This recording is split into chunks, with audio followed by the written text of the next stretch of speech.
Welcome to the Close the Chapter podcast. I am Kristen Boyce, a licensed marriage and family therapist with a private practice, Pathways to Healing Counseling. Through conversations, education, strategies, and shared stories, we will be closing the chapter on all the thoughts, feelings, people, and circumstances that don't serve you anymore and open the door to possibilities and the real you. You won't want to miss an episode, so be sure to subscribe.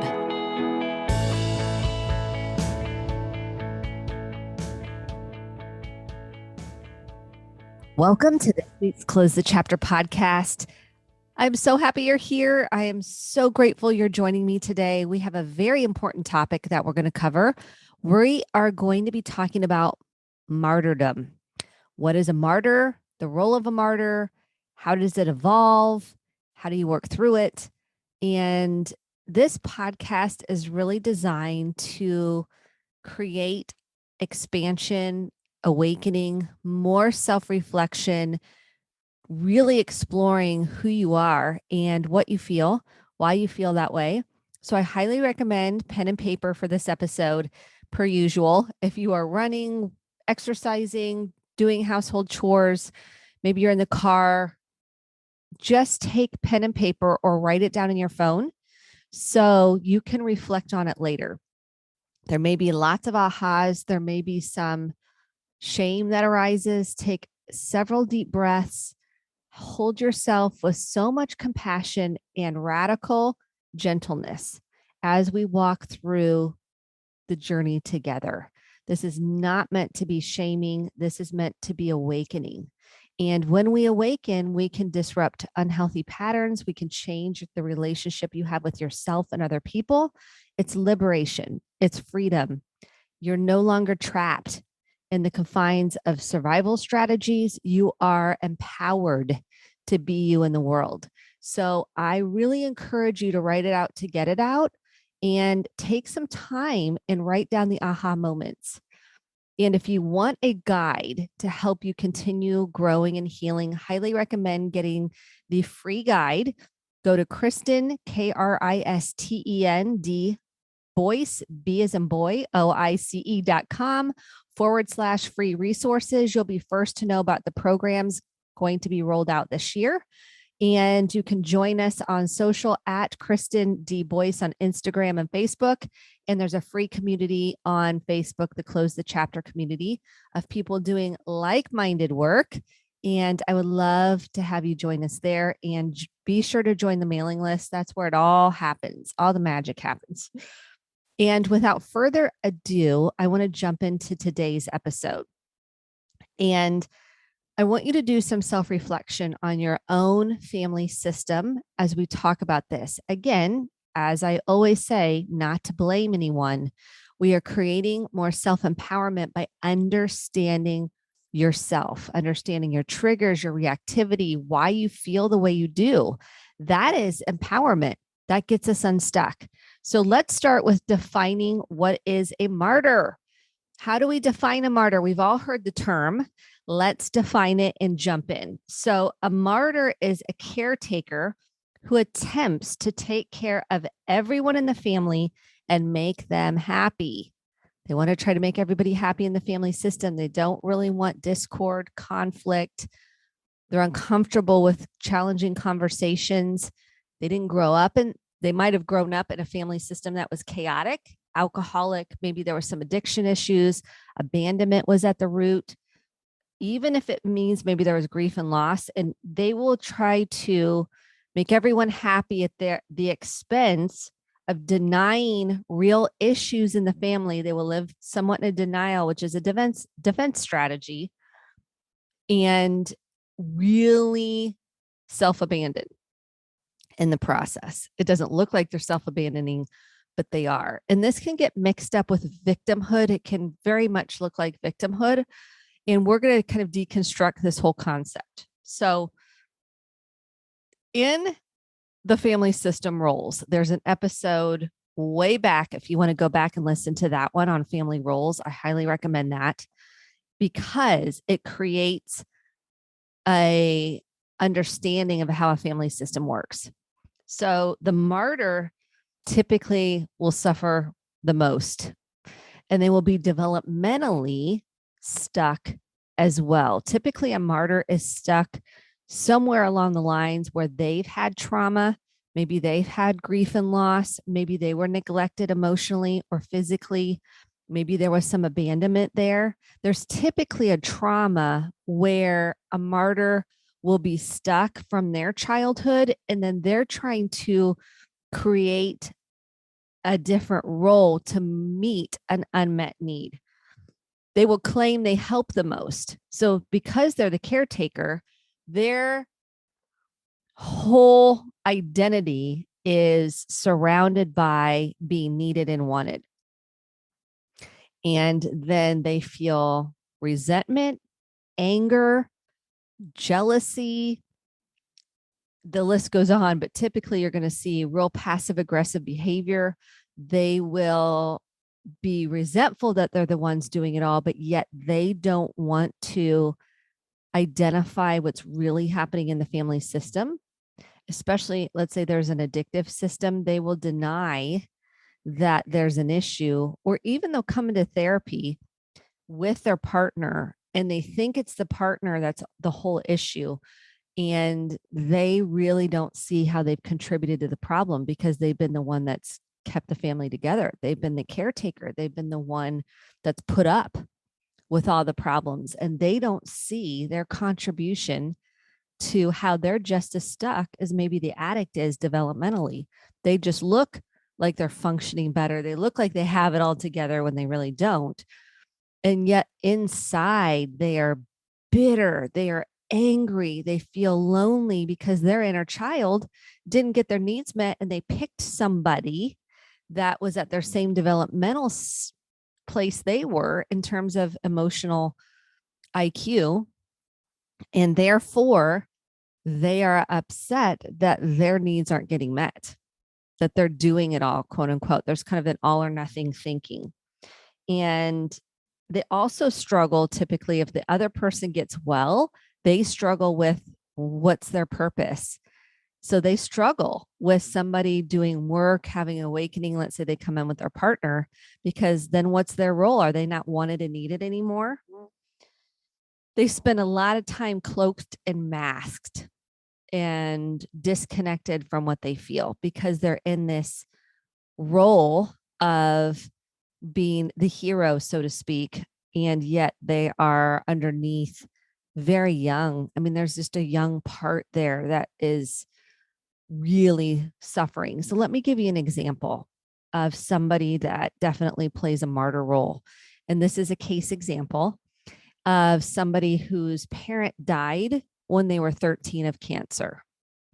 And in the family system, they already had lost a child when the child was 4. The child died, I believe, of meningitis, if I remember correctly, of this case study. I'm not quite sure, but that's what I can recall. So the family, this was 50 years ago, the family didn't really deal with the grief of the parents of the loss of the child. So then the next person in line was the daughter who was born, and they never fully healed the grief. So the daughter never fully felt loved because they were still grieving the son that died. And then following that, there was a son that was born, and the daughter felt like the son was the favorite. And she didn't feel loved by her mother at all. Mother was kind of stoic, emotionless, definitely did the motions of caretaking, but wasn't emotionally available at all. And the father was more emotionally available than the mother, but was the provider for the family. And she always felt like brother was the favorite, especially with the mom. Well, then dad died at 13. So mom really became pretty flat, stoic, emotionless per se. I mean, she was stuck in depression, really, and grief, and that never got processed or worked through. So in this case, the daughter never felt loved. And so she went on to find worth and value through caretaking. And that was how she felt needed and wanted. And so that perpetual need to feel needed and wanted caused her to function like the parent in her marriage. So she became more of a parent figure in the marriage, and the husband was more the child, and she created such codependency. But that created this feeling, a false feeling of security. And then as time went on and the husband didn't do anything and she did literally everything, she became resentful. And the husband got sick and wouldn't really take care of himself. And she was afraid to lose the husband, but yet was so bitter. So she'd go around slamming cabinets, huffing and puffing, passive aggressively making comments under her breath, how she did everything and how he doesn't do anything, and would be very passive aggressive to him, rather than saying, I feel exhausted and overwhelmed and I really need help. Here's what I need help with. Could you put the dishes in the dishwasher? Could you help me go to the grocery with me and go grocery shopping? I'm making this up, but instead of being direct and clear, she was passive aggressive. Well, wouldn't it be nice if someone helped me around the house? I am so sick of all of this stuff laying around the house and nobody helps me, instead of saying directly what you need help with. And somebody becomes very angry when you're around them. Their energy is filled with rage, internal rage, and stuckness. And in this story, how she was unlovable played in every choice and interaction she made, because she wanted dependency, because she didn't feel lovable, because she didn't feel worthy, and refused to do that work, and yet was so bitter that she was doing everything. They're always rescuing another person, and they need to be needed. It's one of the cornerstones of a martyr, and yet they're so mad because nobody can do things on their own, but yet there's a payoff there. The payoff is a false sense of security and dependency and being wanted and needed. And they claim they're compassionate, and yet they act like however someone treats them, it doesn't matter, but yet they're very angry at the same time. So they're not presenting with, it can look like compassion with a mask on, not saying they're not parts that are compassionate, but they're really driven by this sense of really taking care of everybody. Okay, we are going to break this down. As I was doing research for this episode, I found a very important article that I think is important to identify what makes up a martyr. How can you tell if someone's a martyr? So here's some identifying factors. Number one, you're angry and resentful because your relationship is disappointing to you. And you often think the issue is your spouse's or your partner's behavior. And if they would just do things differently, this would solve everything. You really have trouble owning your own stuff. You can't take radical ownership for your own thoughts, feelings. You feel like the other person is responsible for how you feel. Number two, you communicate with people who cannot make any changes. You kind of gossip, you talk to friends rather than communicating directly to the person. I see this all the time. And this is really rooted in inner child. If you didn't have a voice as a child, or maybe you were the parentified child, you were the one that was responsible, quote unquote, and took care of everything. Sometimes that takes that role that you played as the responsible child, the hero child, you take that into your other relationships and you resent it because you didn't get to be a kid. You didn't get to be the kid that was carefree because you are carrying the weight of maybe an alcoholic family system or a dysfunctional family pattern. And you had to be the one that had it all together because your parents didn't.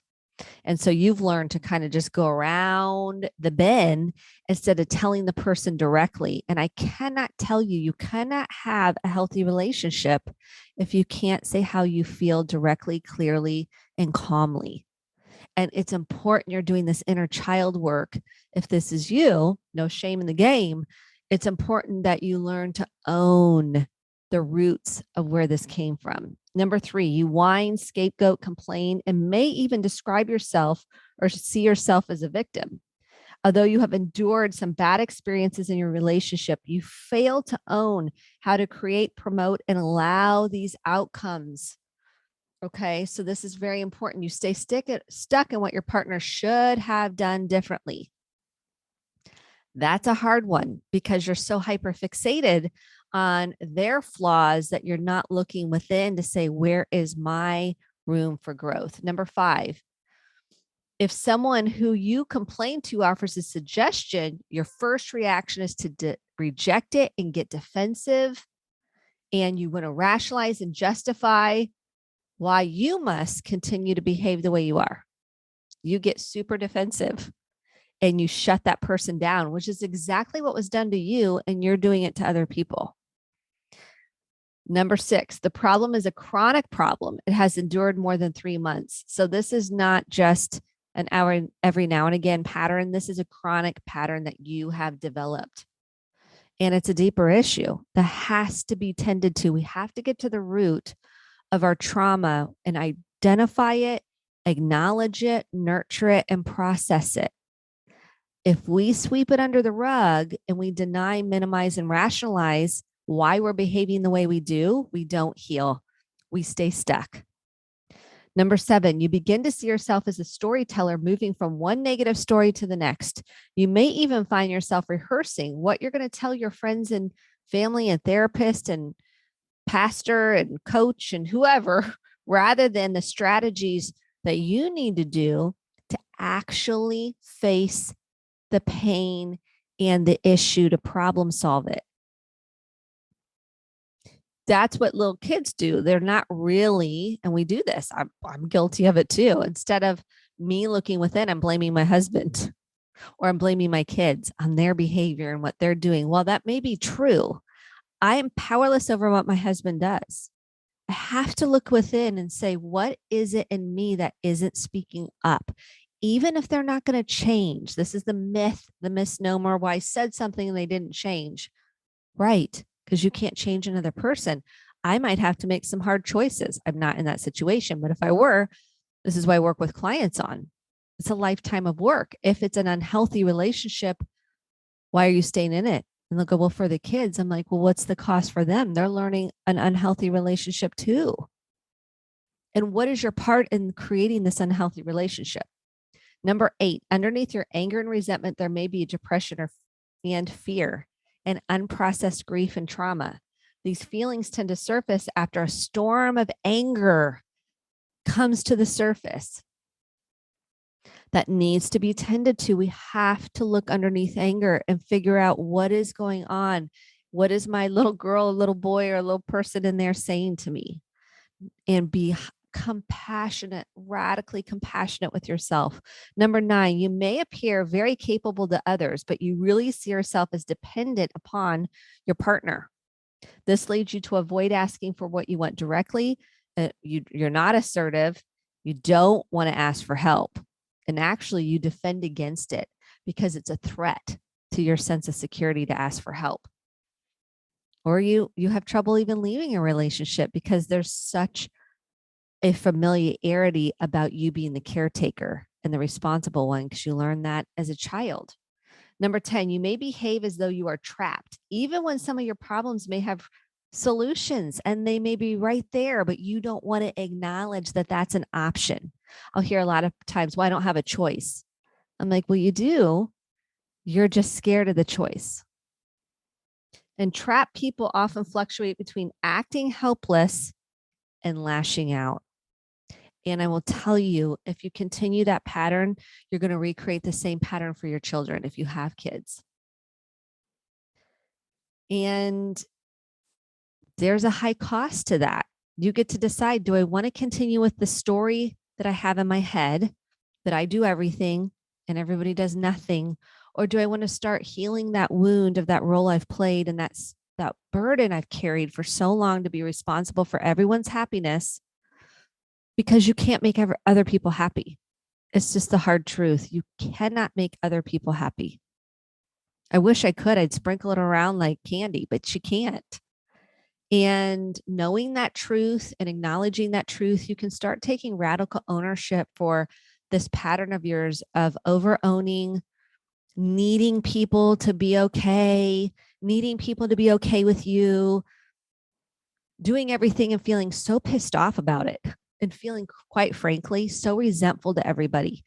That is such a high level of unhealthy and I've gotten there, trust me, where I feel so bad because I'm like, I am doing everything around here. I'm doing the laundry, I'm cooking, I'm cleaning, and nobody's doing anything. Well, that's because I'm not asking. And if I do ask and they have attitudes, then I'm like, fine, then I'll just do it. That's martyrdom right there. That is such martyrdom of me going, fine, I'll just do it, rather than saying, hey guys, I'm going to need your help. I'm going to need you to fold these clothes and put them away in your closet. And if you need help, I'll show you how to do that and walk them through how, instead of me getting passive aggressive, having a little tantrum, having a little huff and puff that I do everything. That is not a healthy response. That is me perpetuating my mother's martyrdom. And let's face it, we all have a little martyrdom in us, most of us. So I don't want to pretend like we don't have a part of us that has some martyrdom, especially as if you have taken on so much. It's important that you don't belittle yourself in the process, because if you're in martyrdom, chances are you're going to be shaming other people because you're mad and you feel overwhelmed and you feel exasperated, and that is on you to manage. That's not on the family to manage. So, okay, let's talk about 10 steps to help you break the martyrdom pattern. Wouldn't this be awesome for you to break the martyrdom pattern? Or you can, and here's the thing. If you're listening to this going, well, my mom's a martyr, or my friend's a martyr, or my insert family member, sister's a martyr, you can't change them. This is the other truth that I'm going to keep saying a million times over. You can pray for them. You can say how you feel. Doesn't mean they're going to change. And I recommend being direct and clear, compassionately clear. You work on you. That's the ticket. You work on your martyrdom parts. You're going to work on your anger, your resentment, your passive aggressive way to show up. So here's 10 steps to help you break it. Okay, give communication escape mechanisms out the door. Give them up. That's what I meant to say. Give them up. Stop calling and triangulating people into the dynamic. Stop gossiping. Stop whining. Stop blaming. Stop shaming.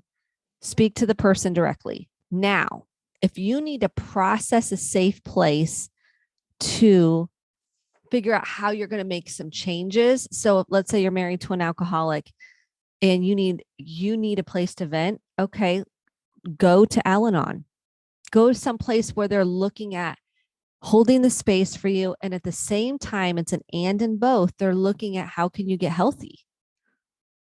If you're just going to dump on people the same stuff, what's going to happen is they're going to feel exasperated because you're not willing to look at your own stuff and figure out ways to solve it. It's like the person that keeps complaining about, let's say they're dating someone and they're like, they keep doing the same thing. And you're like, why are you keep dating them? Well, because they've got all these wonderful traits. Well, that's great, but the patterns are pretty ingrained and you don't want to do anything differently.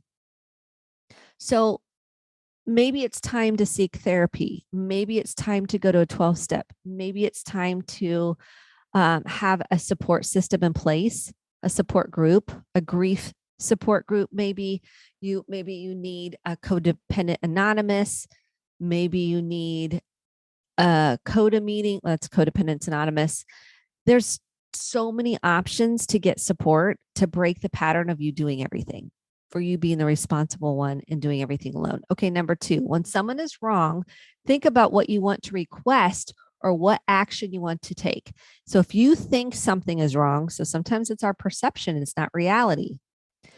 If you are engaging in martyr behavior, you won't think about what you can ask for or do. You'll be thinking about the story you're going to tell later and then how you're going to complain about it to your friends, instead of being assertive and direct. And if you need help being assertive and direct, I have so many episodes on that here on the podcast. And I highly recommend getting into therapy and doing EMDR, eye movement desensitization reprocessing, or brain spotting. or kind of a deep hypnosis work to break through those inner child little parts inside that don't feel like they have a voice.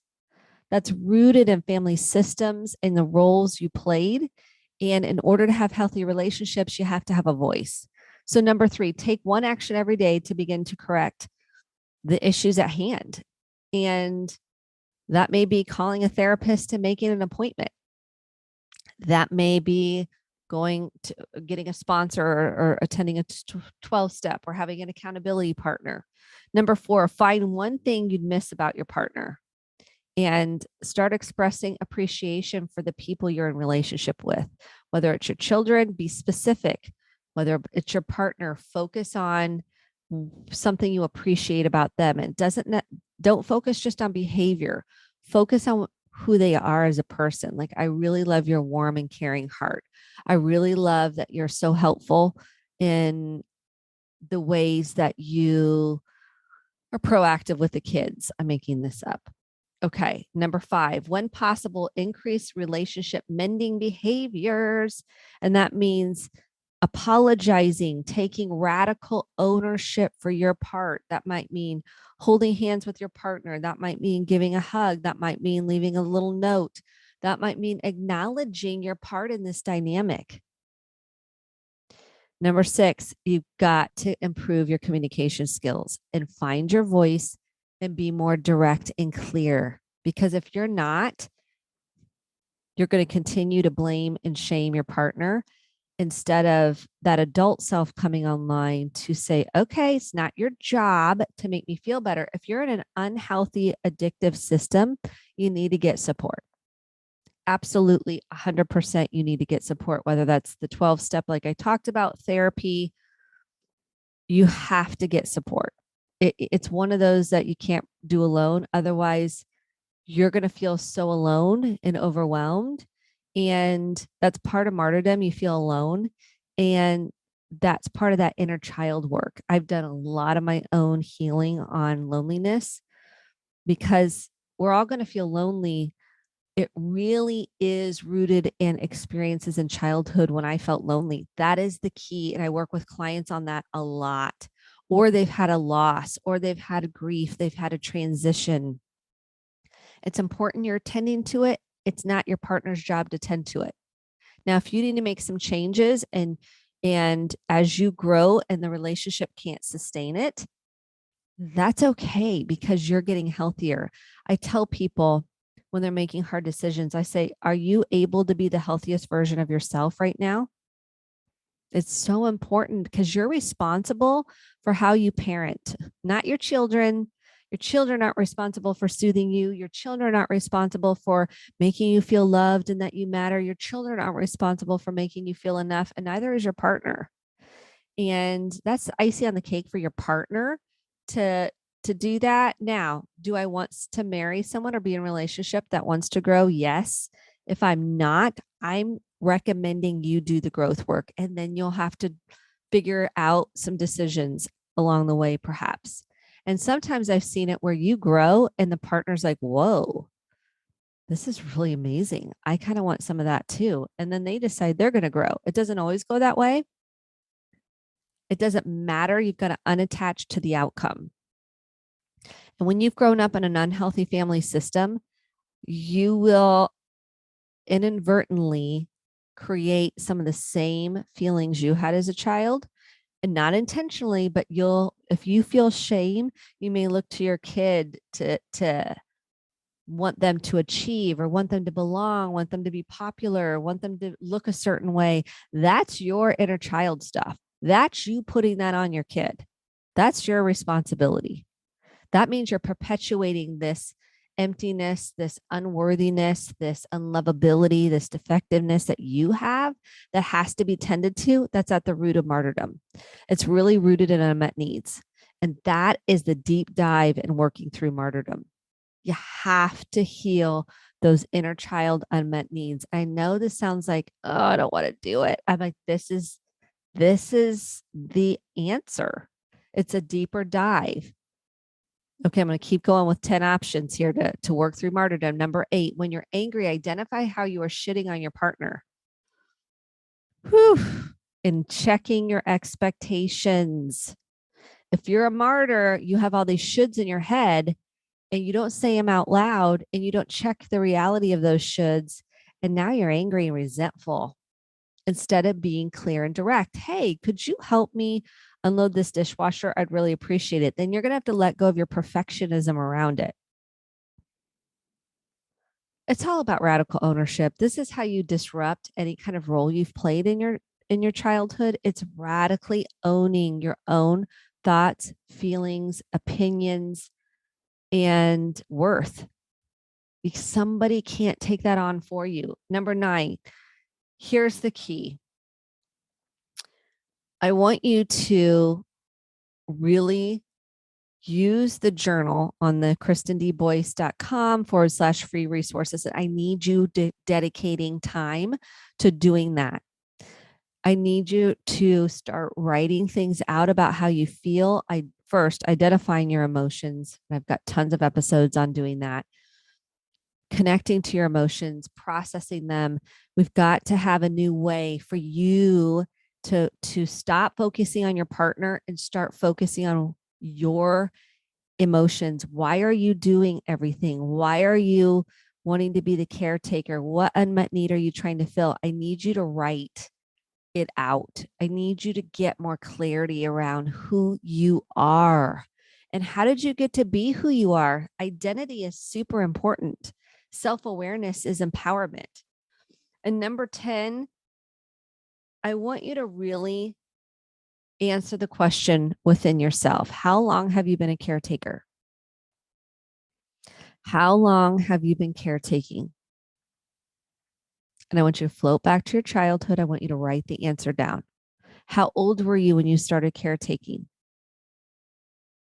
What was the payoff? Which makes sense as a child. There was a payoff. You either got attention, you got acknowledgement, you got connection.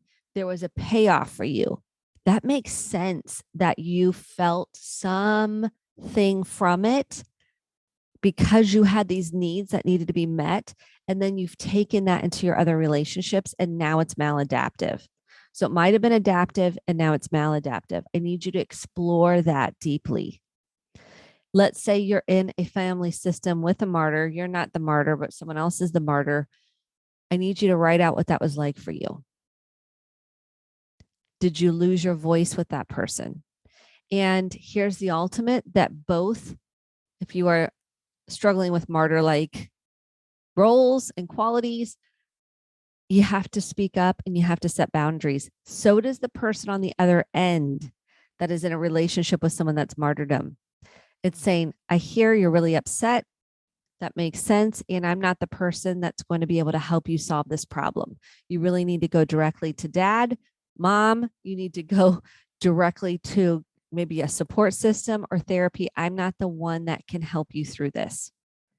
If you're the child and the parent's coming to you, even if you're the adult child, that is appropriate. That's an appropriate boundary.